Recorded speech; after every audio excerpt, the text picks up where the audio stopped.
नमस्कार यहाँहरू सम्पूर्णमा। आज म एउटा प्रश्न लिएर आएको छु। प्रश्न छ नेपाल सरकारसँग, प्रश्न छ न्याय प्रणालीसँग, प्रश्न छ तपाईँ हामी सबैसँग। 2075 साल साउन 10 गते भीमदत्त नगरपालिका कञ्चनपुरबाट बेपत्ता भएकी बालिका निर्मला पन्तको न्यायको लागि प्रश्न लिएर आएको छु म।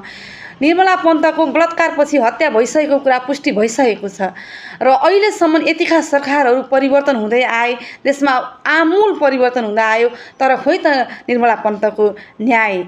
उनको एउटा परिवारको सपना, एउटा छोरी, उनको आफ्नो भविष्य थियो, एउटा बाँच्ने पाउने अधिकार थियो, तर यसलाई पहुँच र आर्थिक चलखेलको आधारमा, पैसा र पहुँचको आधारमा न्यायलाई मारिएकै हो त सरकार।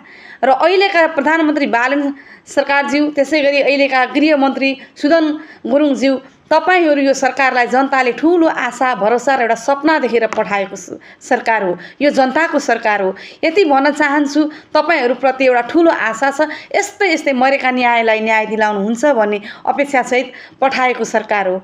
तपाईहरूले यतिका दिनसम्म पनि निर्मला पन्तको फाइल किन खोल्नुहुन्न?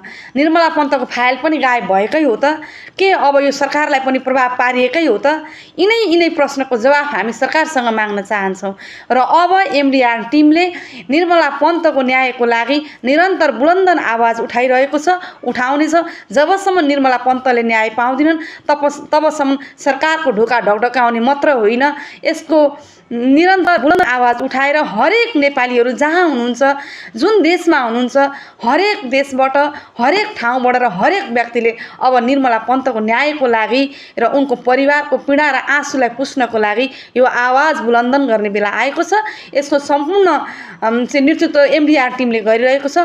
हजुरहरू जो जतिले सुन्नुभएको छ यो भिडियोलाई, सकेसम्म यो भिडियोलाई सेयर गरिदिएर नेपाल सरकारसँग पुर्याइदिनु होला र हजुरहरूले पनि आफ्नो ठाउँबाट निर्मला पन्तको न्यायको लागि यसै गरी बुलन्दन आवाज निकालिदिनु होला। सम्पूर्णमा निर्मला पन्तको न्यायका लागि आवाज उठाउँदै एक हौँ। जय एमडीआर।